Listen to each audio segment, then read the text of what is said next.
tout le monde. Donc voilà, je vais vous présenter ce qu'on peut faire comme type d'activité autour de l'art génératif avec la programmation par bloc, et donc en l'occurrence avec un outil qui s'appelle Adacraft que j'ai développé.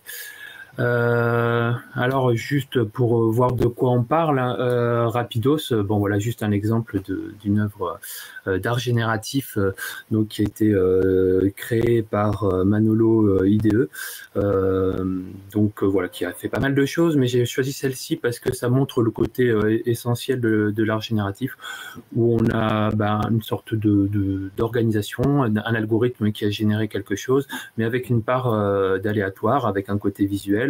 Et à un moment donné, il y a un résultat qui a été choisi par un artiste, donc là, Manolo IDE, d'une des sorties de cet algorithme.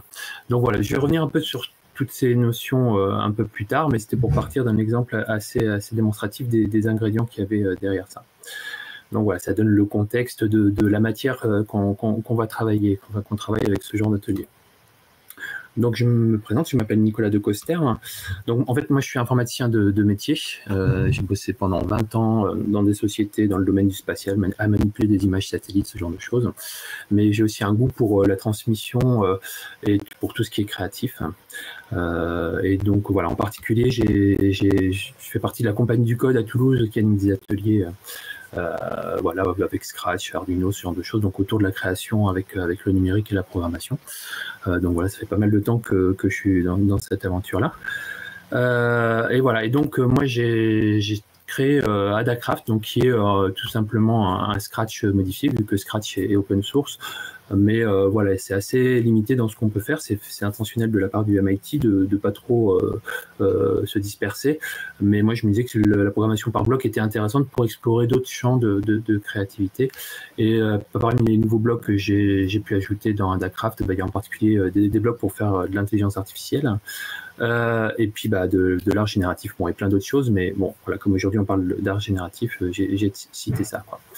Donc voilà, c'est pour vous situer d'où je parle. Et donc, on va rentrer dans le vif du sujet. Et donc, qu'est-ce que c'est que l'art génératif? Je vous en ai déjà un peu parlé. Mais là, je vais passer une présentation que Marie Guérin, qui est développeuse web et qui est aussi animatrice à la Compagnie du Code, elle avait préparé cette petite présentation qui permettait d'expliquer en donnant des exemples ce qu'était l'art génératif. Donc, je vais vous passer ça. Donc, qu'est-ce que l'art génératif? Donc, une définition qu'on pourrait donner, c'est que c'est une expression artistique en service de l'art, mais qui utilise des algorithmes. Donc, c'est le côté génératif. Et donc, l'œuvre d'art est générée de manière autonome. Donc, c'est vraiment l'algorithme en tout cas, les algorithmes génèrent des choses de manière autonome. Et au final, il y a une œuvre, un résultat unique en sortie de tout ça, quoi. Donc, voilà une définition qu'on pourrait donner de l'art génératif. Et ça peut s'appliquer à plein de domaines. Donc au domaine visuel, hein, là c'est à nouveau une œuvre de Manolo IDE, donc ça montre aussi la diversité de ce qu'on peut faire. Là ça fait moins pattern, on va dire, moins motif, mais ça reste de l'art génératif. Donc bien sûr les arts plastiques, mais aussi dans la musique, en chorégraphie, dans le cinéma, dans la littérature. En fait on peut imaginer de l'art génératif dans beaucoup de domaines. Bon là aujourd'hui on va se concentrer sur le côté visuel, hein, mais voilà, c'est vraiment dans plein de domaines. Et d'ailleurs, l'art génératif, parmi les premières œuvres qui ont été créées avec de l'art génératif, c'est en musique. Et d'ailleurs, c'était sans ordinateur, quoi. C'était déjà juste un enchaînement d'étapes, et avec des choix qui étaient faits de manière aléatoire en lançant des dés, quoi. Donc quel est l'intérêt de faire de l'art génératif? Ça permet de générer plein d'idées en quelques secondes, enfin de générer vraiment beaucoup d'œuvres pour ensuite en choisir une. Ça peut rajouter de la complexité et de la richesse dans ce qu'on fait, enfin des choses qu'on n'aurait pas pu faire à la main. Donc ça ouvre les champs et la matière première pour la créativité.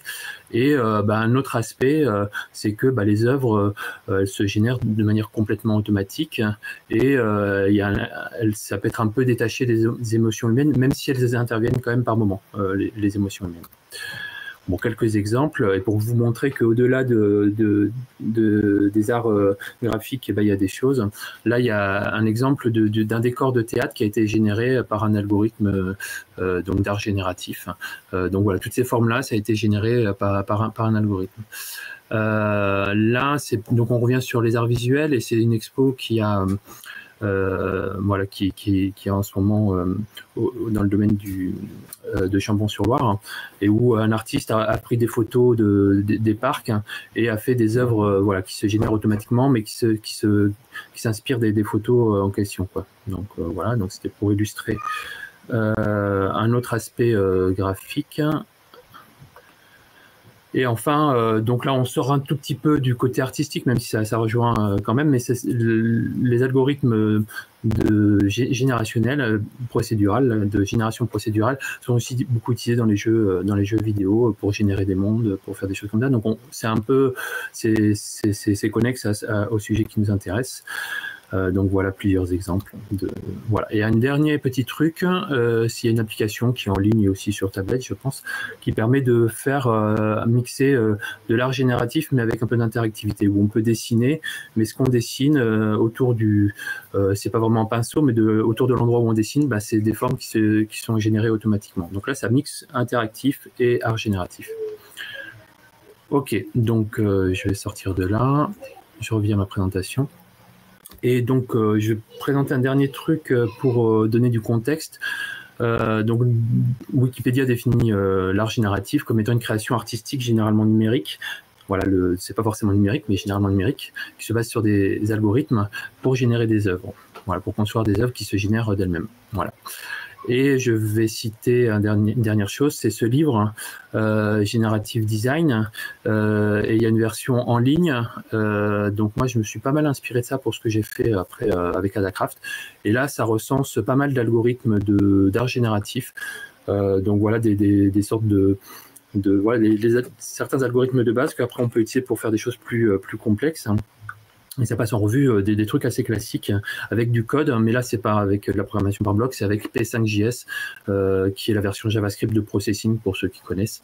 Donc voilà, c'est de la programmation texte, mais c'est assez classique, c'est vraiment des grands classiques dans l'art génératif. Donc je voulais au moins donner cette référence parce qu'elle est vraiment très très intéressante avec des exemples en ligne et des exemples de code. Voilà, donc je ferme ça. Et du coup, maintenant, je vais passer à la partie où je vais vous montrer dans Adacraft ce qu'on peut faire avec Adacraft pour faire de l'art génératif. Donc, je vais vous montrer plusieurs exemples de projets Adacraft. Et dans certains, on va aller voir le code, comment il est fait. Et puis, une fois que je vous ai montré tout ça, il y aura une petite session où ceux qui veulent pourront voilà, aller sur Adacraft et faire un premier projet d'art génératif. Donc, alors, je vais passer sur la fenêtre, sur notre fenêtre. Donc voilà, donc là, je suis sur le site d'Adacraft, donc c'est adacraft.org. Je vais peut-être zoomer un petit peu parce qu'avec la diffusion, peut-être que tout le monde ne voit pas. Donc voilà, donc ça c'est le site de départ d'Adacraft. On peut créer un compte, ce genre de choses, pour enregistrer ses projets en ligne, mais c'est pas obligé. On peut aussi directement aller créer un projet avec ce lien-là, et on arrive dans un studio. Donc c'est vraiment Scratch, hein, ça ressemble beaucoup à Scratch. La différence, c'est qu'il y a des blocs en plus, quoi. Donc, je vous parlais de blocs d'intelligence artificielle, voilà, qui sont chargés par défaut ici. Et dans les catégories, j'ai rajouté aussi de temps en temps quelques blocs qui facilitaient la vie. Voilà, mais sinon, dans l'esprit, c'est vraiment Scratch, quoi. Ça fonctionne de la même manière.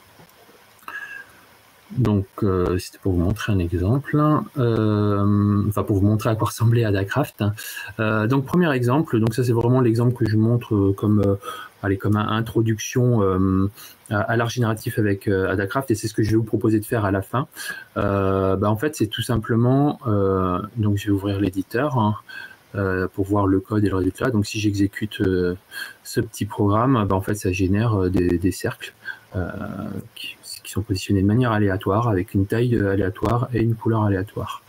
Donc l'algo il est assez simple, hein, il est ici, et en fait on va juste faire une boucle, on va faire une cinquantaine de cercles et on va les mettre n'importe où, position aléatoire, et on va changer la taille de manière aléatoire, ajouter, faire évoluer la couleur de manière aléatoire, et on va créer un clone du personnage principal, ce qui fait que il va y avoir plusieurs exemplaires du cercle, hein, et voilà ce que ça donne, quoi. Et donc, une fois qu'on a fait l'algo, on peut l'exécuter plusieurs fois, donc voilà, et à chaque fois ça fait une œuvre unique, donc là qui est assez basique, hein, mais à chaque fois c'est une nouvelle œuvre, et voilà, et donc on a créé notre premier algo d'art génératif. Et juste pour préciser, en général quand on fait un algo comme ça, une fois qu'on l'a fini, que ça génère quelque chose, il y a aussi toute une phase où en tant qu'artiste, on va être devant, on va faire tourner l'algo plusieurs fois, et puis on va dire ouais, ok, ça non, peut-être pas, et puis on va essayer d'en choisir une ou deux, enfin un certain nombre d'œuvres, parce que forcément l'algo potentiellement il en crée autant qu'on veut, mais à un moment donné, nous en tant qu'artiste, on va choisir quelle œuvre on veut montrer. Donc il y a le choix de l'artiste qui revient à ce moment-là, quoi. Donc voilà, on peut dérouler plusieurs trucs et se dire, voilà, c'est celui-là qui m'intéresse parce que c'est assez homogène dans les couleurs, par exemple, ce genre de choses, quoi. Donc voilà, et en programmation par bloc, en fait, c'est assez simple de commencer à jouer avec cette histoire de générer des choses visuelles automatiquement, parce qu'avec des outils comme Adacraft et Scratch, on peut facilement mettre des visuels, on peut facilement les placer, on peut facilement changer leur apparence, on peut facilement jouer sur pas mal de paramètres, et donc on a vraiment tous les outils de base qui assez vite permettent de s'amuser à créer des algorithmes qui vont générer des nouvelles œuvres. Du coup, je reprends un peu les ingrédients de base qu'il faut pour faire de l'art génératif. En fait, il y a première chose, il faut, alors quand on est dans les arts visuels, il faut des visuels, voilà, donc là c'est des ronds, la couleur, etc. Il faut un algorithme qui manipule ces visuels, qui fait quelque chose avec, ou qui les crée. Il faut un peu de paramétrage. Dans mon cas, là, quand je parle de paramétrage, c'est par exemple le 50 qui est dans la boucle répétée 5 fois. Pourquoi j'ai mis 50? Je pourrais mettre 100. D'ailleurs, je vais mettre 100. Et je relance mon algo et ça fait quelque chose de différent. Donc, à un moment donné, il y a du paramétrage. Donc, qui dit paramétrage dit choix de l'artiste. Là, j'ai choisi 50 avant et là 100 parce que ça fait pas le même effet et parce que j'ai envie d'avoir ça à un moment donné. Donc, je choisis, moi, en tant qu'artiste, d'avoir ce type d'effet. Et autre ingrédient, c'est l'aléatoire, parce que c'est un algorithme qui va générer des œuvres uniques à chaque fois, mais qui sont différentes à chaque fois, et il y a de l'aléatoire qui intervient pour justement faire des œuvres différentes. Donc en combinant tous ces ingrédients-là, c'est ça qui va faire qu'on fait de l'art génératif, qu'on est un artiste développeur qui crée des œuvres d'art génératif. Donc là, on a bien tous les ingrédients en question, les paramétrages, l'algorithme, les visuels et l'aléatoire, et puis au final, le choix de l'artiste, qui se situe vraiment à tous les niveaux. On pourrait croire que quelque part c'est un programme qui va générer tout seul un programme, mais en fait un visuel, une œuvre d'art. Mais en fait non, c'est pas un programme qui génère tout seul une œuvre visuelle. C'est un artiste qui a créé un programme, qui a choisi des paramétrages, qui a choisi des réglages, qui a choisi plein de choses, et qui au final va choisir une ou deux ou quelques exécutions du programme. C'est ça qui fait que c'est de l'art. Donc c'est pas juste l'ordinateur qui de zéro sort quelque chose. Il y a vraiment l'humain qui est présent et qui décide. Donc voilà. Et là, voilà, j'ai déjà fait vraiment le tour de ce que c'était l'art génératif, déjà avec cet exemple tout simple, quoi. Voilà. Et donc du coup, dans un contexte pédagogique, c'est assez riche. On peut aborder tous ces sujets-là. On fait de l'algorithmie, on fait un peu de géométrie, parce que on peut, alors là peut-être pas directement, mais dans certains cas, on va aller positionner les choses à certains endroits. On joue quand même sur la taille, donc donc on manipule des notions comme ça. Donc ça permet de mobiliser des savoirs tout en faisant quelque chose d'assez ludique.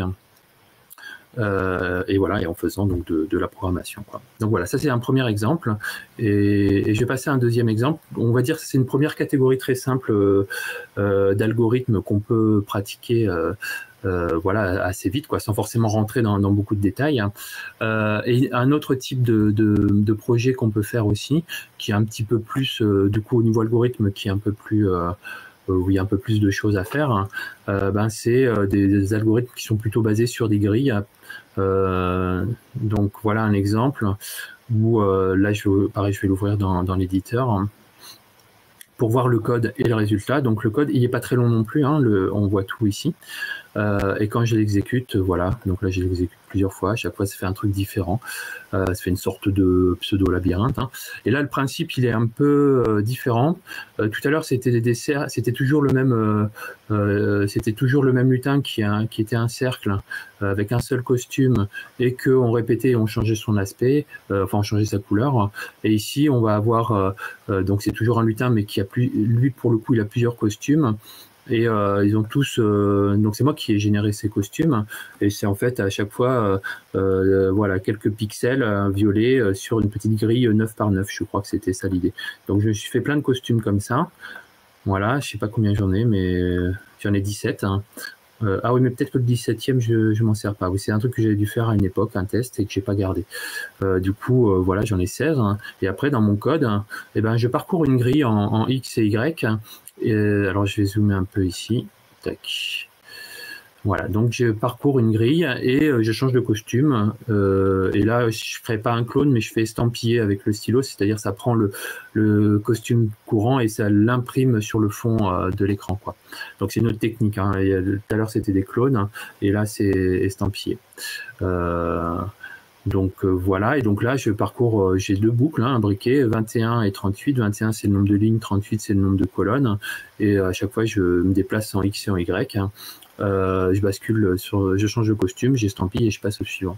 Donc c'est un autre moyen de générer automatiquement avec un algorithme, on va dire relativement simple, enfin simple dans le sens où c'est pas beaucoup de lignes de code, quoi. C'est assez, je sais pas combien il y a de blocs, mais une petite quinzaine, quoi, on va dire, même peut-être moins, et on arrive à faire ce genre de choses. Bon, par contre, il y a cette logique de grille qu'il faut s'approprier, qui peut prendre un peu de temps. Dans un contexte pédagogique, je pense que ça peut prendre un peu de temps, mais c'est intéressant en soi.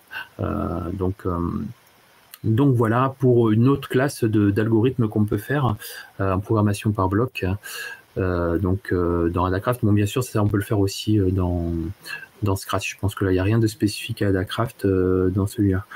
Peut-être que justement pour commencer à mettre le pied dans les spécificités d'Adacraft, bon, ce projet moi je l'avais fait il y a hyper longtemps au début d'Adacraft, hein, et depuis cette histoire de basculer sur un costume au hasard, je le rencontre souvent, et donc je m'étais dit que ce serait bien de faire ça de manière plus simple. Et pour illustrer ça, je vais passer au projet suivant qui est similaire mais avec un autre visuel, hein. Donc c'est celui-ci. Et donc en plus là donc là c'est pareil, j'ai fait plusieurs costumes. Ah pardon, je me suis trompé. Ok, c'est ça que je veux. Ouais, c'est ça, pardon. Excusez-moi. Donc ici, la différence, c'est que on a aussi plusieurs costumes, donc c'est pas les mêmes que tout à l'heure, hein, mais voilà, avec à chaque fois une sorte de motif qui est un peu repris, mais que je modifie un petit peu. Et l'algo, c'est pareil, je me balade sur une grille et il change de costume à chaque fois. Là, en plus, je change la couleur. Et ça fait un effet comme ça, donc ça montre un autre type de résultat.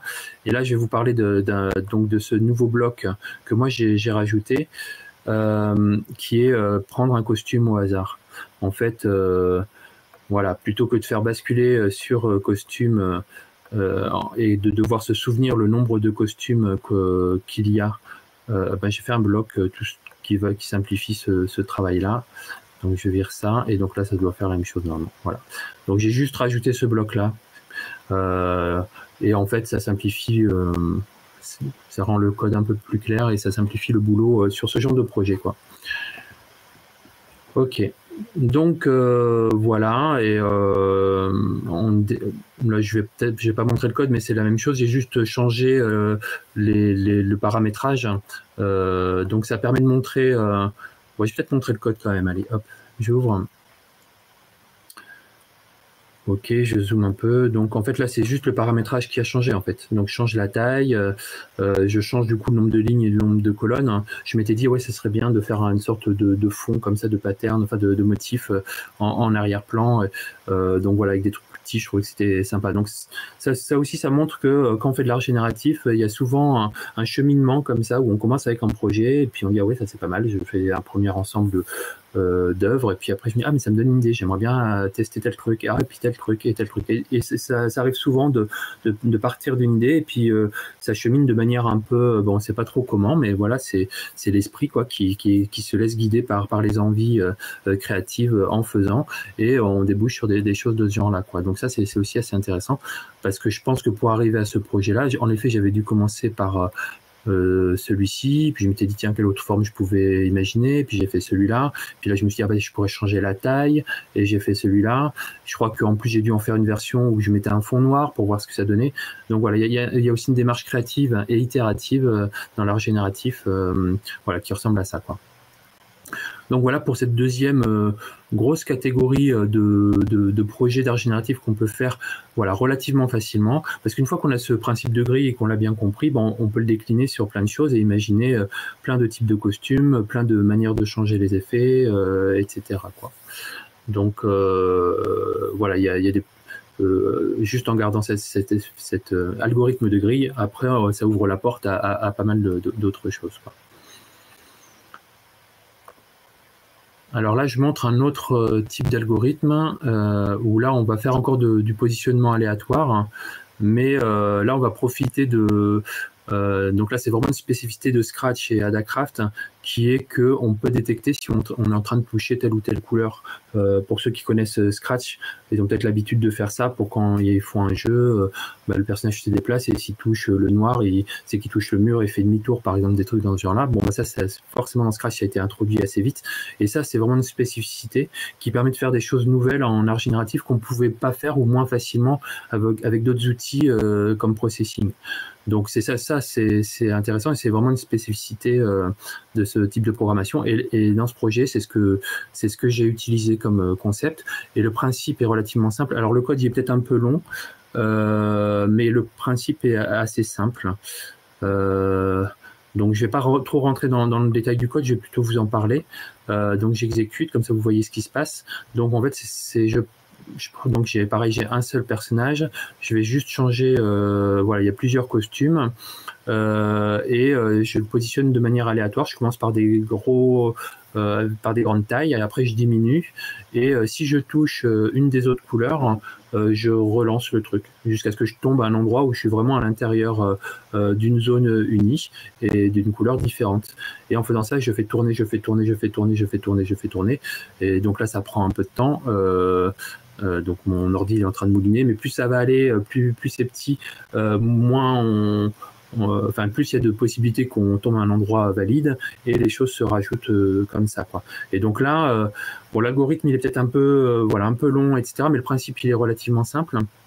C'est je me positionne de manière aléatoire, je regarde si suivant une condition, je reste ou je réessaye, et puis voilà. Et là c'est pareil, il y a des paramètres à régler pour voir des effets. Ça s'est pas fait d'un seul coup quoi. C'est pas je me suis dit tiens je vais faire ça et je l'ai codé et ça a marché. C'est j'y suis allé de manière itérative pour affiner l'algorithme. Donc voilà. Donc là c'est une autre manière de faire de l'art génératif. Ok donc je vais passer alors. Donc là, on restait sur... voilà, là, c'était la particularité de celui-là, c'était qu'il y avait une spécificité avec la programmation par bloc à la Scratch et à la Adacraft, qui est cette détection de couleurs, hein, ou cette détection, est-ce que je suis en train de toucher un autre personnage, enfin un autre costume, un autre sprite. Et ça ouvre des nouvelles possibilités créatives qu'on n'avait pas avant, avec d'autres outils comme Processing. L'exemple suivant, c'est un truc assez classique, c'est la marche aléatoire. Donc là, pour le coup, avec Processing, bon, c'est parti des choses qui sont voilà, c'est parti des exercices qu'on peut faire assez vite. Et du coup, voilà, je me suis dit, je vais réessayer ça avec Adacraft. Alors pareil, on peut le faire avec Scratch, mais avec Adacraft, la qualité du stylo est meilleure, donc on peut faire des choses plus fines.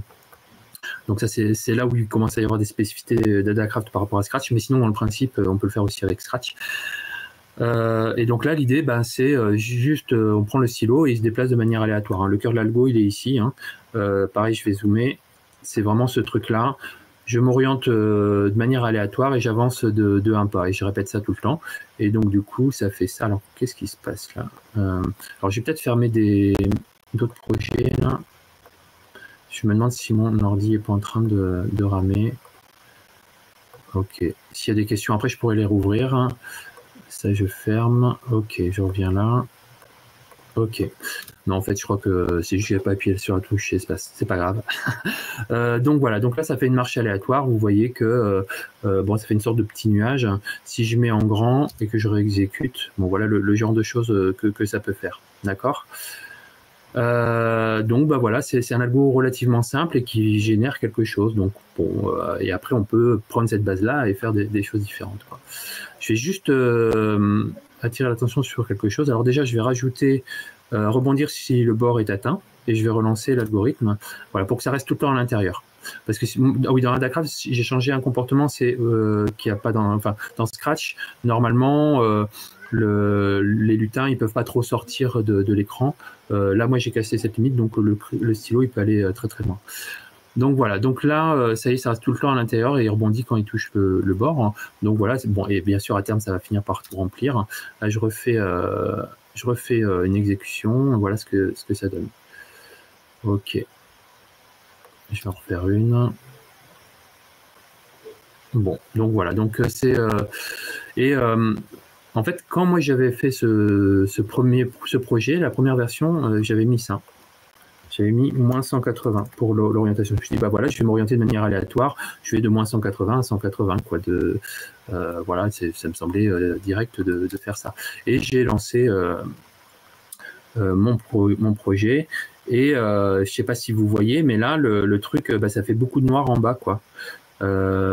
Et si je le refais, donc j'ai arrêté, je relance, bah on voit que il y a toujours cette idée que ça a tendance à aller plutôt en bas, quoi. Et vraiment, quand j'ai vu ça au début, bah, je comprenais pas. Et en fait, ça venait de ça. Enfin, vous devinez du coup, hein, forcément, puisqu'il y avait la bonne solution avant, c'est que en fait, il y avait, comme c'est de moins 180 à 180 par pas de 1, bah, il y avait 2 fois plus de chances, oui, 2 fois plus de chances d'aller en bas que n'importe quelle autre direction.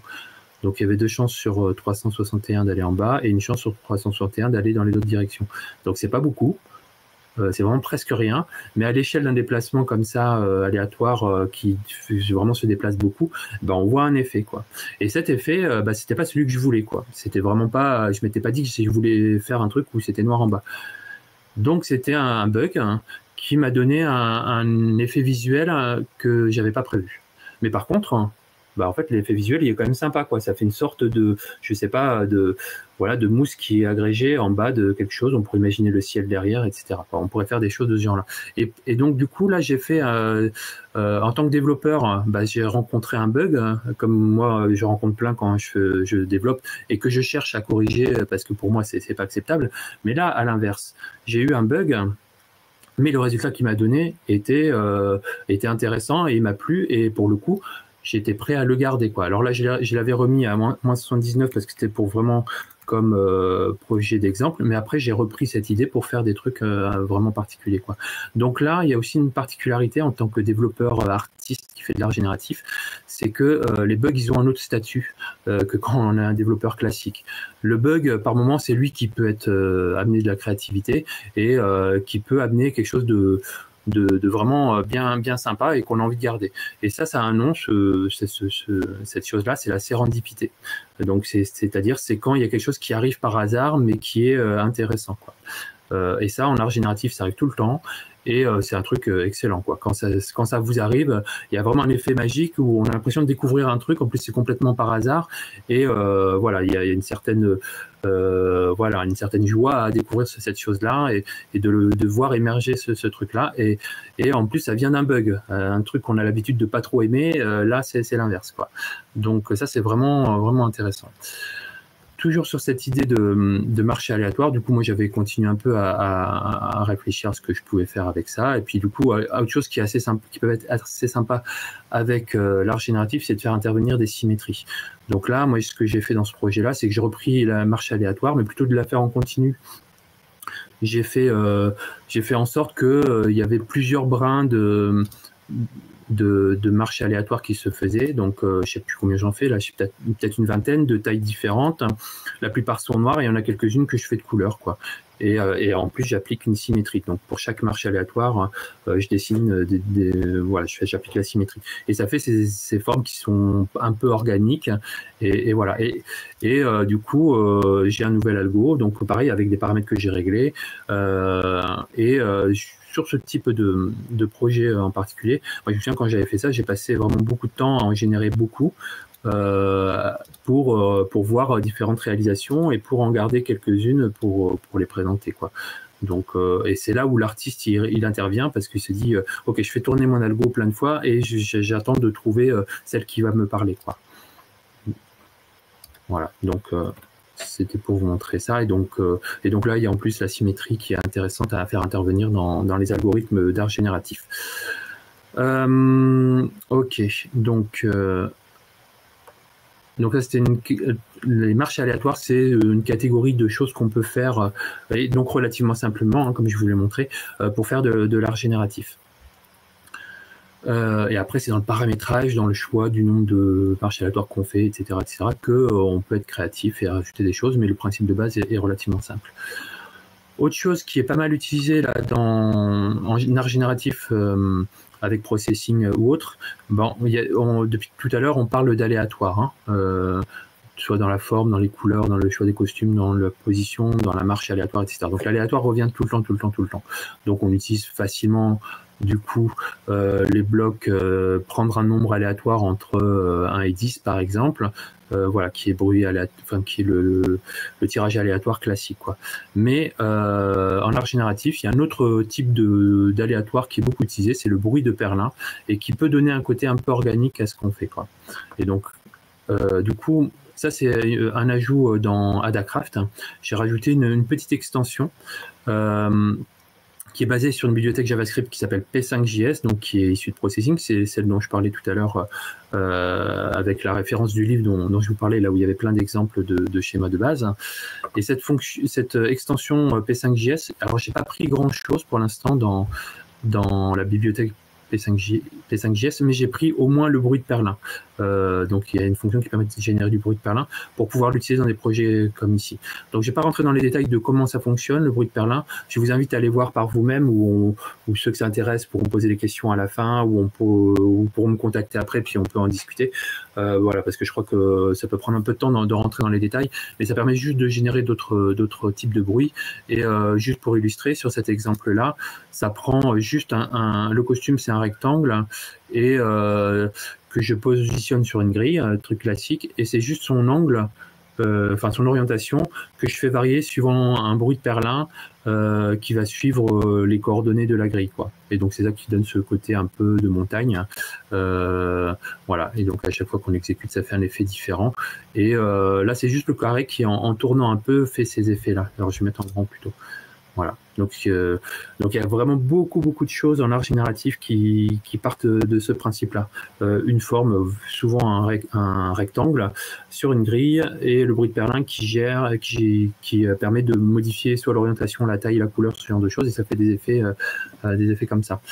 Donc voilà. Donc ça, c'est pour le bruit de Perlin, avec un usage très simple et direct qui est de modifier les caractéristiques visuelles de l'objet en fonction de ses coordonnées dans la grille. Un autre usage de bruit de Perlin, c'est pour faire des trucs comme ça ressemble un peu à des cheveux. Donc je vais juste vous montrer à quoi ça ressemble. Et pareil, je ne vais pas rentrer dans les détails. Là, pour le coup, c'est aussi un algorithme classique en art génératif. Alors je vais arrêter, je vais relancer. C'est assez classique en art génératif, ce genre d'algorithme. Donc voilà, dans le bouquin dont j'ai parlé tout à l'heure, ils expliquent comment ça marche. Donc vous pourrez aller voir, et puis aussi dans le projet Adacraft. Donc voilà. Et enfin, donc deux autres projets, toujours sur le même, donc qui exploitent aussi le bruit de Perlin, mais qui du coup font un autre type de rendu.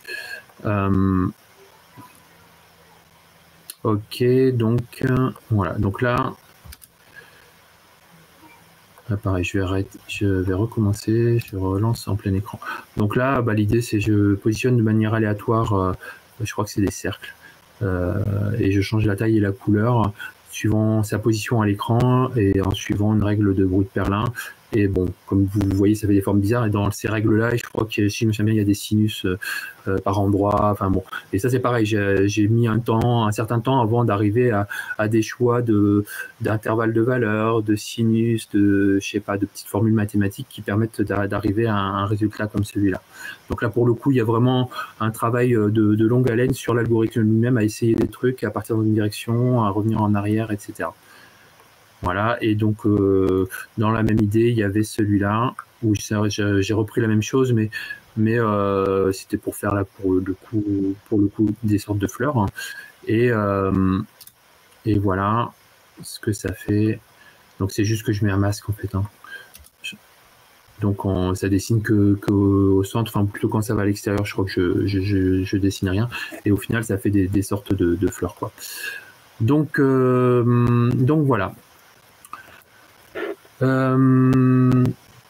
Donc là, je vous ai montré pas mal de possibilités en programmation par bloc pour faire de l'art génératif avec des choses qui viennent vraiment de l'art génératif classique avec P5.js ou Processing en programmation par texte, avec certaines spécificités de la programmation par bloc au sens large comme Scratch et Adacraft et certaines spécificités d'Adacraft. Et en particulier, là, c'est pour la qualité du rendu visuel, en particulier du stylo. Avec Adacraft, c'est beaucoup plus... c'est haute résolution, alors que dans Scratch, c'est basse résolution, le stylo. Je sais pas, pour ceux qui en font, ils ont dû se rendre compte que le stylo, ils ont été souvent pixelisés le résultat. Et là, avec Adacraft, j'ai changé ce comportement, quoi. Ok. Alors, ce que je vous propose là maintenant, c'est que je vais vous faire une petite démo en live coding des deux algorithmes que j'ai présentés au début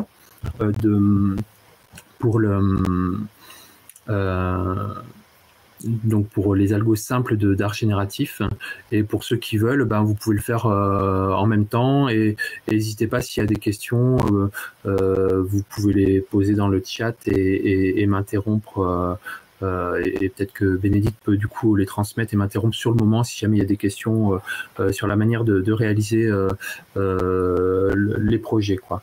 Alors avant de ça, je vais peut-être juste revenir au transparent pour refaire un petit point sur ce qu'on a vu, et puis et après vous allez mettre en pratique. Donc je redis ce que j'ai dit au début à plusieurs moments, mais voilà, les ingrédients pour faire de l'art génératif, au final, ce sont des algorithmes. Voilà, donc on va créer des boucles, des si alors, on va faire des choix d'enchaînement d'instructions, etc.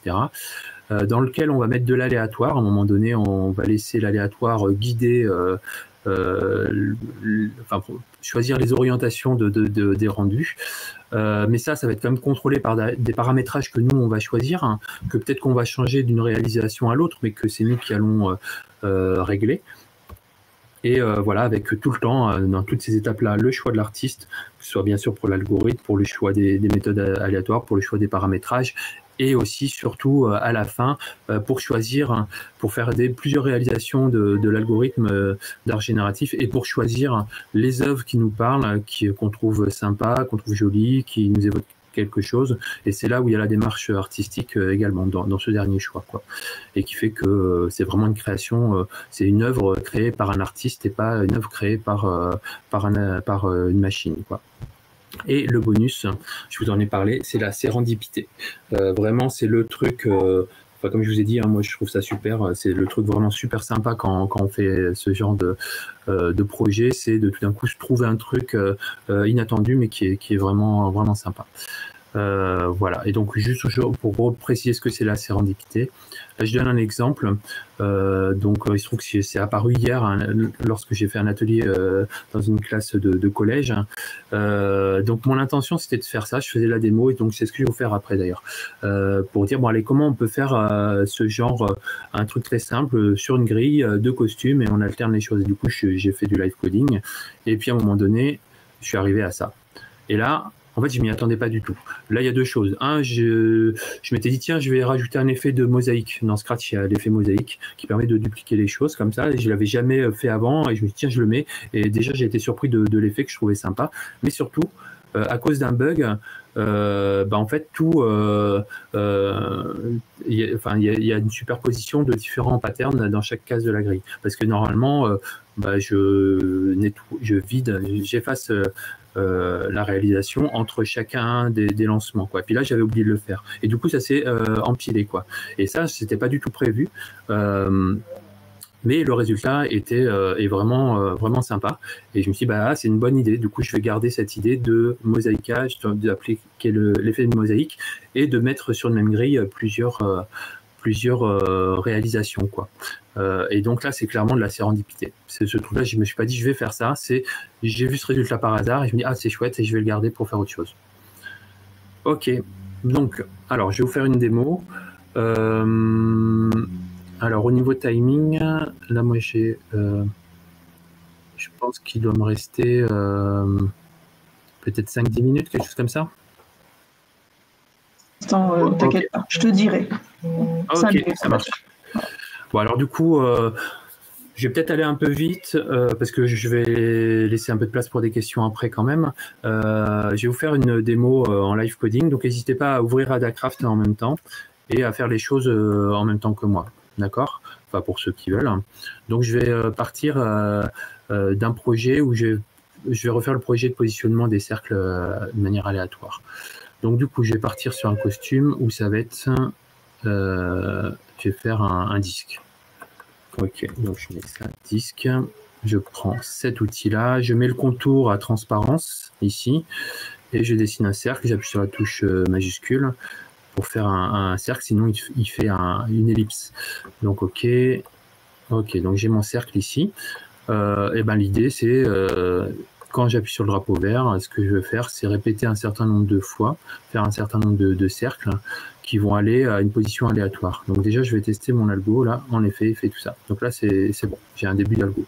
Ce que je voudrais, c'est que bien sûr, chaque fois qu'il s'est déplacé, qu'il se copie lui-même, qu'il crée un clone. Donc j'utilise le bloc créer un clone de moi-même. Ok, donc là je commence déjà à voir quelque chose. Ensuite, ce que j'ai fait dans l'exemple que je vous ai montré tout à l'heure, je changeais la couleur. Alors ce que je peux faire, c'est soit mettre l'effet. Et ça, alors pour l'effet, alors ouais, pardon, il y a des interférences. C'est pas grave, je continue. Je vais ajouter à la couleur un nombre aléatoire. Et en général, je vais des fois, je prends un nombre aléatoire qui fait aller dans un sens ou dans l'autre. Donc je mets entre moins 30 et 30 par exemple. Et voilà ce que ça donne. Ok. Et puis je vais changer la taille. Allez, c'est parti, on change la taille. Donc je vais faire ajouter pareil à la taille, comme ça fait un truc un peu progressif. Et je vais mettre... Non, je vais mettre plutôt... Pardon, je crois que c'est quand même mieux comme ça. Je vais mettre la taille entre... On va dire entre 30 et 150. Donc c'est en pourcent. Hein. Et donc, ok, voilà. Je vais peut-être mettre plus. Ici, je vais en mettre 50. Ok, et puis je crois que... Voilà, on peut mettre un effet de transparence, jouer sur l'effet fantôme. Cette fois-ci, je le fais vraiment au début pour que, voilà, c'est pas un truc que je veux changer à chaque fois, je le décide une bonne fois pour toutes. Et voilà ce que ça fait. Donc voilà comment on fait. Donc vous voyez, hein, je suis allé très vite là, mais même en prenant un peu plus son temps, c'est pas très compliqué et ça peut très bien se faire lors d'un atelier en classe, quoi. Donc voilà, et après surtout il faut dire aux jeunes artistes de faire ce qu'ils veulent, de choisir les formes qu'ils veulent, éventuellement des personnages, des autres costumes, de choisir eux-mêmes le nombre de fois qu'ils répètent, de choisir eux-mêmes les effets qu'ils veulent appliquer, etc. C'est là où c'est sympa, c'est ça qui va les motiver à faire des choses, quoi. Donc ça c'est le premier exemple de projet. Et le deuxième, après c'est la grille. Je vous ai déjà montré le code, je pense que je vais laisser ça de côté. Je vais pas vous faire une démo pour la grille, hein. Je vous ai montré plusieurs fois le code, on en a parlé. Je vous ai aussi montré là dans les transparents un des résultats. Je pense que ça va aller pour ça. Et je préfère laisser un peu de place pour des questions s'il y en a. Alors, il y a une question que je peux te lire, sauf si tu as sous les yeux le chat, mais je peux te la lire sinon. Oui, je veux bien que tu me la dises, ouais. Donc, c'est est-ce que dans dessin en haute définition ou comme dans Scratch, on est limité par les dimensions sur Canva? On peut faire de la haute résolution. En fait, ce que j'ai fait voilà, c'est une des modifications dans Adacraft parce que assez vite j'ai fait de l'art génératif et assez vite je me suis dit bon, les 480 par 360 de Scratch, c'est pas possible pour faire des visuels sympas. Et d'ailleurs, c'est pour ça qu'au début, le premier truc sur grid que j'avais fait, c'était avec estampillé et avec des trucs carrés parce que avec les trucs carrés, quelle que soit la résolution, ça rend pareil. Je sais pas si vous voyez ce que je veux dire, mais bon, enfin, peu importe. En tout cas, oui, la résolution du dessin, c'est la résolution du Canva tel qu'il est affiché à ce moment-là. Ça veut dire que si on le fait en petit comme ça, bah, ça sera pas une bonne résolution, mais par contre, si on le met en plein écran, ça sera une résolution correcte. Je vous illustre ça directement avec ça. Ici, là, si je passe à grand écran, je ne sais pas si vous voyez bien, mais on voit les pixels ici. D'accord, on voit les pixels parce que en fait, ce dessin-là a été généré dans ce Canva à cette taille-là, petite taille. Mais si je remets en grand et que je réexécute le programme, là, ça le fait à la résolution d'affichage. Donc là, j'ai la résolution de mon écran actuel. Donc, je ne sais pas combien c'est, mais c'est peut-être 2000 par 1500, un truc comme ça. Donc oui, il y a une meilleure résolution que dans Scratch. Ok, très bien, merci. Donc pour les questions, on va s'arrêter là. Il y a plein de commentaires dans le chat. Je t'invite à aller voir et éventuellement à répondre à certaines choses. Mais il y a plein de choses sur la présentation. Voilà. Donc merci beaucoup. Très bien. Et puis on va passer à la prochaine présentation. Bonne journée. Ok. Bonne journée à tous. Au revoir. Merci.